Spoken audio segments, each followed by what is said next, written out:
Tuhan satu. Dan kepercayaan kepada Tuhan yang satu inilah, tauhid inilah, yang menjadi api yang berkobar-kobar menyala-nyala di dalam Quran itu. Dan jikalau api ini telah berkobar-kobar dan menyala-nyala pula di dalam dadanya seseorang manusia, manusia yang demikian itu menjadi manusia yang sebagai dikatakan oleh saudara Hamka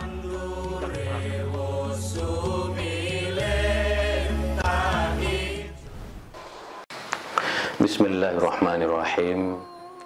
Assalamualaikum warahmatullahi wabarakatuh. Alhamdulillahi rabbil alamin, summa alhamdulillahi rabbil alamin. Assalatu wassalamu ala sayyidil mursalin, habibina wa syafi'ina wa maulana Muhammad wa ala alihi at-tayyibin wa sahbihi al-muntajabin wa tabi'ina lahum bi ihsanin ila yaumiddin.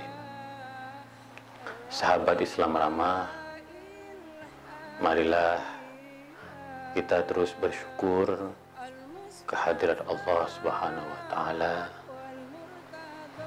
bahwa kita masih bisa menjalankan ibadah puasa di bulan Ramadan ini. Ibadah yang betul-betul menjadi tabungan amal kebaikan kita.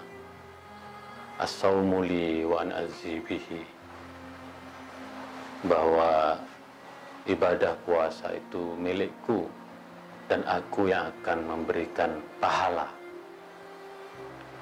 Betapa agungnya ibadah puasa, karena Allah sendiri yang akan mengganjar, memberikan pahala-pahala kepada kita semua. Maka beruntunglah kita yang mempunyai kesempatan untuk menjalankan ibadah puasa pada tahun ini. Dan walaupun ya kita bersama-sama menghadapi musibah pandemi COVID-19, tetapi mudah-mudahan tidak mengurangi semangat ibadah kita, aktivitas kita, amal kita.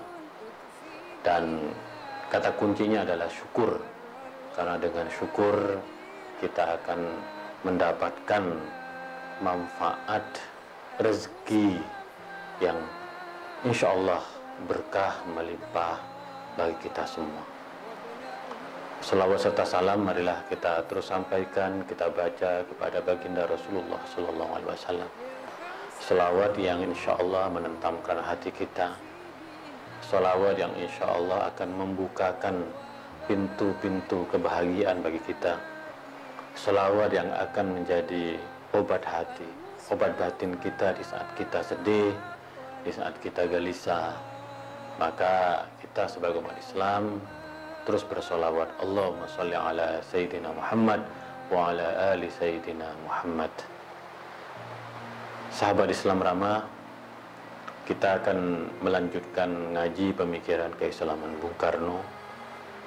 Pemikiran yang tentu akan membuahkan satu jiwa-jiwa yang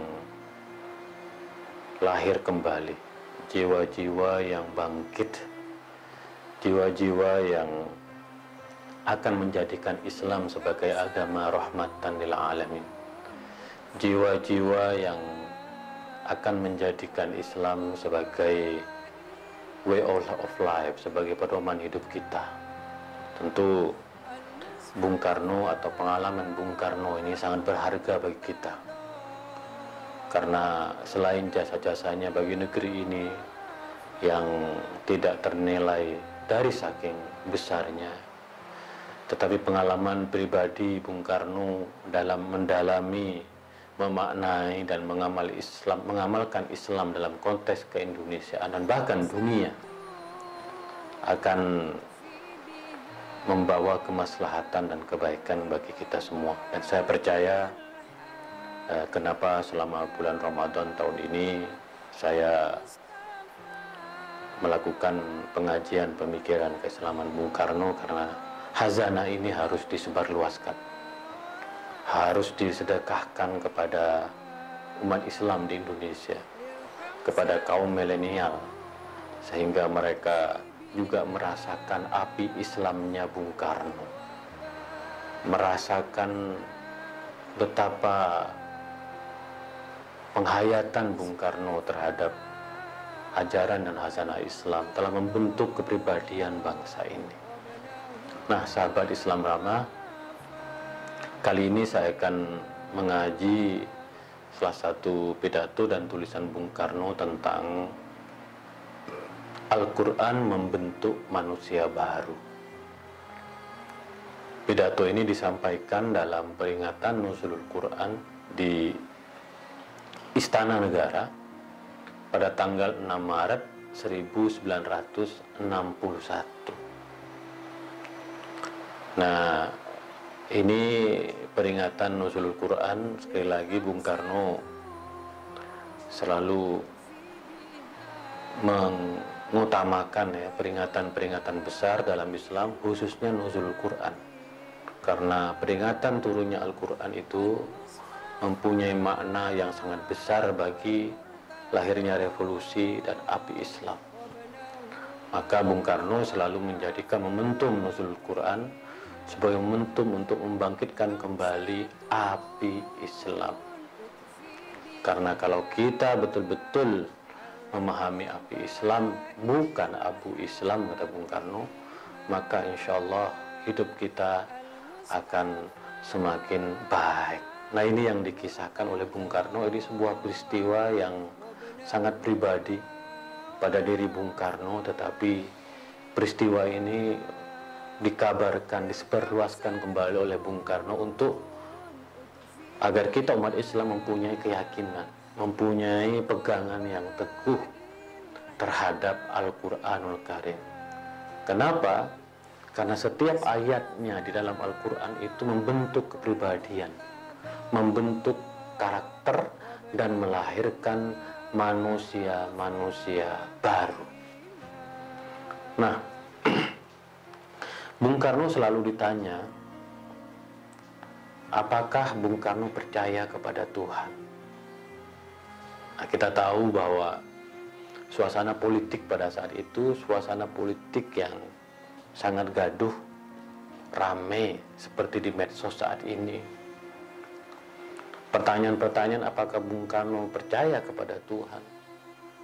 Bung Karno langsung menjawab, saya percaya kepada Tuhan. Karena pada diri Bung Karno adalah seorang pemikir, seorang pemimpin, dan Bung Karno bahkan mengatakan saat itu sudah mendapat gelar doktor sebanyak 16 kali pada tahun 61, lalu kemudian juga mendapat gelar profesor.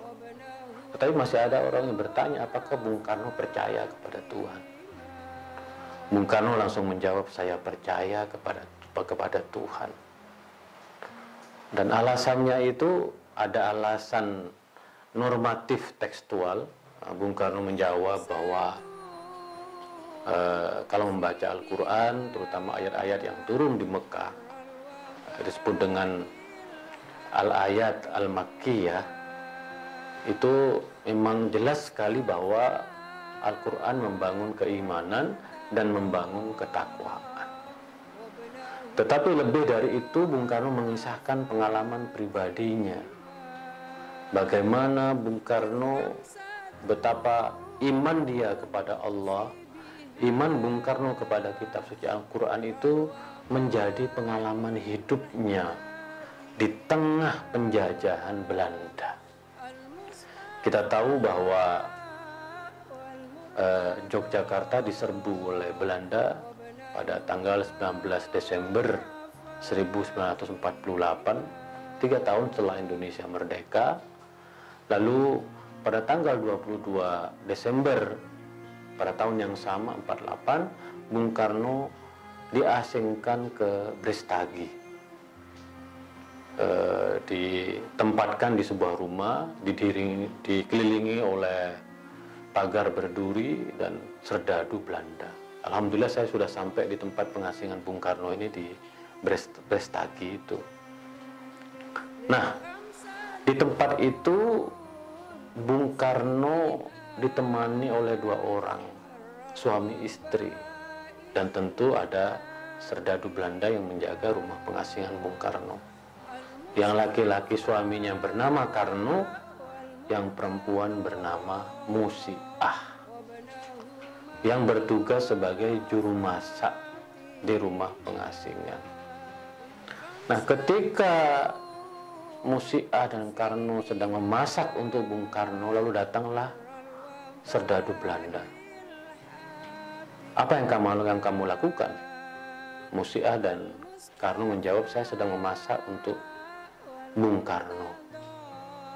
Lalu serdadu Belanda mengatakan, kenapa kamu masih memasak untuk Bung Karno? Bukan besok saya akan menembak mati Soekarno. Bayangkan, setelah mendengar ucapan dari serdadu Belanda itu, Karno dan Musiah bergegas menuju Bung Karno dan dengan menangis menyampaikan, wahai Bung Karno, saya mendengarkan dari serdadu Belanda bahwa yang mulia Bung Karno besok akan ditembak mati. Bayangkan, dalam suasana seperti itu, Bung Karno tidak gentar, tidak gelisah. Apa yang dilakukan Bung Karno? Bung Karno percaya kepada Allah. Lalu Bung Karno mengisahkan, beliau langsung berwudu, sembahyang, dan membaca Al-Quran. Nah, ketika Bung Karno membaca Al-Quran, Bung Karno berkata, apapun yang saya baca nanti akan menjadi pegangan saya, akan menjadi nilai dan prinsip saya, akan menjadi way of life saya. Nah, setelah sholat, Bung Karno membaca Al-Quran, lalu yang dibaca oleh Bung Karno adalah ayat yang berbunyi, kenapa kamu percaya kepada manusia? Akulah Allah yang maha mengetahui. Nah, ayat ini menurut Bung Karno ayat yang sangat revolusioner. Ayat yang membangkitkan keberanian. Ayat yang membangkitkan kepercayaan bahwa Belanda memang ingin membunuh Bung Karno, tetapi Allah yang maha mengetahui yang akan menentukan nasib dari Bung Karno di pengasingan di Brestagi itu. Dan apa yang terjadi, sahabat Islam Ramah? Bung Karno tidak jadi dibunuh. Bung Karno percaya kepada kekuatan doa. Bung Karno percaya pada kekuatan Allah Subhanahu wa Ta'ala. Bahkan Bung Karno mengatakan, saya sama dengan para nabi dan saya meneladani Rasulullah Shallallahu Alaihi Wasallam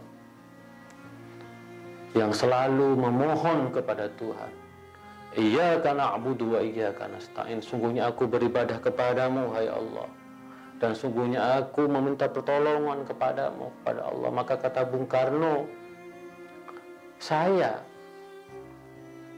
kadangkala bercakap-cakap meminta kepada Allah, wa idza sa'alaka ibadi anni fa inni qaribun ujibu da'watad da'i. Ketika hamba-hambaku meminta memohon kepadaku, kata Allah, maka sesungguhnya aku dekat. Maka percaya kepada Allah menurut Bung Karno bukan hanya sekedar percaya, tetapi kita terus berusaha untuk selalu hablum minallah, dekat dengan Allah, mempunyai konektisitas dengan Allah, berhubungan dengan Allah, berdoa kepada Allah, termasuk di tengah-tengah situasi yang sulit sekalipun. Nah, sahabat Islam Ramah, bulan Ramadan bulan Al-Quran. Maka Al-Quran sebenarnya telah memberikan kunci-kunci kehidupan, kunci-kunci keberhasilan, kunci-kunci keberkahan. Yaitu yang menurut Bung Karno bahwa keyakinan, kepercayaan kita kepada Allah ini akan menjadi modal untuk melawan penjajah sekalipun di tengah-tengah pengasingan yang sangat-sangat menyedihkan. Maka kata Bung Karno, Al-Quran itu merupakan kitab revolusi, kitab yang melahirkan satu nilai perjuangan. Di dalam tradisi di Jawa ada Dasamuka, Pancamuka. Bung Karno melihat bahwa kita sebagai bangsa membutuhkan begitu banyak revolusi. Yang pertama adalah revolusi nasional. Sebagai bangsa kita harus punya keyakinan bahwa kita bisa bersatu sebagai bangsa di tengah kebinekaan. Kita membutuhkan revolusi nasional, kata Bung Karno. Kita membutuhkan revolusi kebudayaan, bahwa kebudayaan yang hadir dan tumbuh di negeri ini menjadi kekuatan bangsa ini. Maka di dalam Trisakti disebutkan bahwa kita berdaulat dalam politik, berdikari dalam ekonomi, dan berkepribadian dalam kebudayaan. Bahwa kita bangsa ini mempunyai kebudayaan yang sangat kaya, maka kita harus menghidupkan tradisi dan kebudayaan kita sebagai kekuatan pemersatu bangsa kita. Revolusi kebudayaan. Lalu ada revolusi ekonomi, bahwa bagaimanapun ekonomi kita harus berdikari, harus berpihak kepada kepentingan seluruh warga. Selama bertahun-tahun ekonomi kita dihisap oleh penjajah. Maka revolusi ekonomi itu harus menjadi bagian dari kita membangun bangsa dan negara ini. Ada revolusi sosial, di mana masyarakat menjadi kekuatan untuk membangun negeri ini. Kita tidak bermakna apa-apa tanpa keterlibatan partisipasi dari seluruh masyarakat kita. Harus bahu-membahu bekerja keras, banting tulang, gotong royong. Revolusi sosial. Dan yang terakhir, kata Bung Karno, adalah revolusi moral. Bagaimana moral bangsa ini harus moral yang menumbuhkan semangat optimisme, kebersamaan, kolaborasi, hidup damai, hidup rukun. Nah, dari seluruh revolusi ini, pancamuka revolusi ini, revolusi nasional, revolusi kebudayaan, revolusi ekonomi, revolusi sosial, revolusi moral. Maka kata Bung Karno, Al-Quran sesungguhnya merupakan jalan menuju revolusi dalam rangka membentuk manusia baru. Kepercayaan kepada Tuhan akan melahirkan revolusi membentuk manusia-manusia baru, yaitu manusia yang siap berperan untuk kemajuan dan persatuan negerinya. Maka Bung Karno selalu mengutip api Islam, bagaimana wahyu Al-Quran itu turunnya melalui sebuah proses yang begitu luar biasa, dengan ayat Iqra bismi rabbikal ladzi khalaq. Bagaimana Rasulullah ketika menerima pesan, menerima wahyu Al-Quran, ya ayyuhal mudaththir, itu adalah apinya Islam. Itu yang akan menjadi kekuatan untuk melahirkan manusia-manusia baru. Maka sekarang banyak muncul dari para ulama supaya kita memahami Al-Quran berdasarkan urutan turunnya Al-Quran. Kenapa? Supaya kita paham apinya Islam. Bagaimana proses turunnya Al-Quran. Nah, ini peringatan nuzulul Quran. Bung Karno selalu mengingatkan itu, bahwa kita berbeda dengan hewan. Kalau hewan itu merayap-rayap, tetapi manusia dengan kakinya dia berdiri tegak. Dia siap untuk bangkit, dia siap untuk berbuat, Dia siap untuk melakukan revolusi nasional, revolusi kebudayaan, revolusi ekonomi, revolusi sosial, dan revolusi moral. Maka Bung Karno kemudian mengutip ayat yang berbunyi, Qad aflahal mu'minun, telah menang orang-orang yang beriman. Nah, Bung Karno menggarisbawahi ayat ini bahwa untuk menang tidak cukup cuman menjadi Islam, kan ayat ini bukan qad aflahal muslimun, tetapi redaksinya qad aflahal mu'minun. Sesungguhnya orang-orang yang beriman itu akan mencapai kemenangan. Maka Al-Quran, kata Bung Karno, itu membentuk manusia baru, membentuk keimanan, keyakinan bahwa Allah akan memberikan jalan yang terbaik kepada kita selama kita yakin dan berdoa kepada Allah. Maka ini satu penerawangan, pemaknaan yang menurut saya sangat baik sekali. Oh, kalau bangsa ini ingin menang, bahwa kalau bangsa ini ingin berhasil dalam persaingan global, maka marilah kita betul-betul menjadi bangsa yang beriman, bangsa yang yakin bahwa Allah itu maha adil, bangsa yang yakin bahwa Allah itu maha damai, menciptakan keragaman di negeri ini sebagai kekuatan, tidak membeda-bedakan antara suku, bahasa, dan agama, dan keyakinan, mazhab, dan kelompok. Dan itulah yang disebut oleh Bung Karno jiwa-jiwa yang bangkit, jiwa-jiwa yang tegak.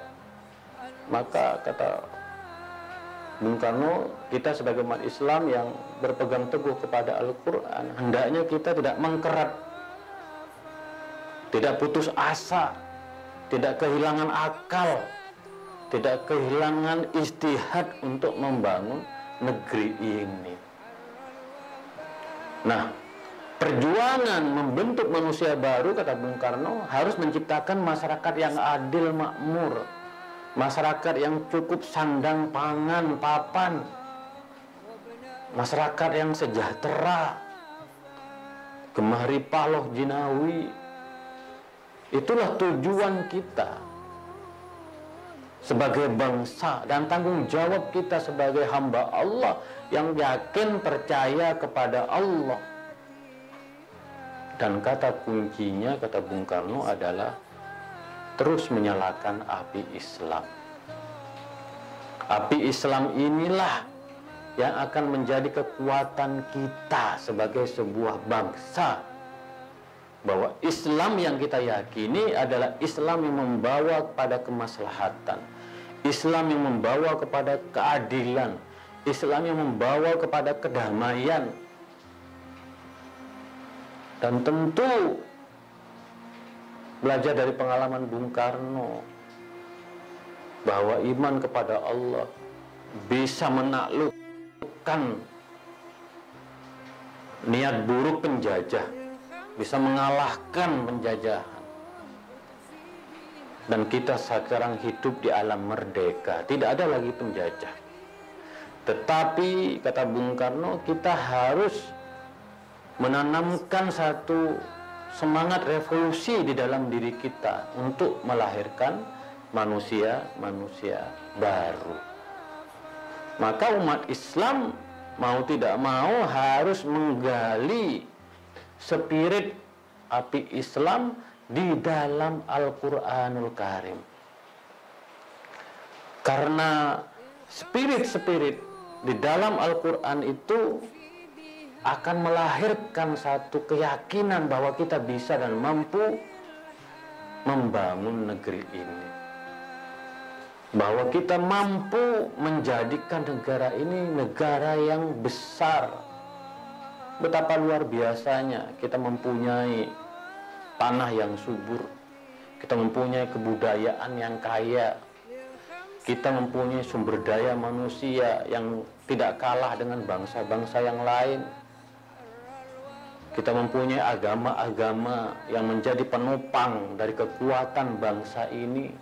Karena sudah terbukti dalam sejarahnya bahwa agama-agama dan keyakinan bisa bersatu padu, berkait kelindan, bergandengan tangan.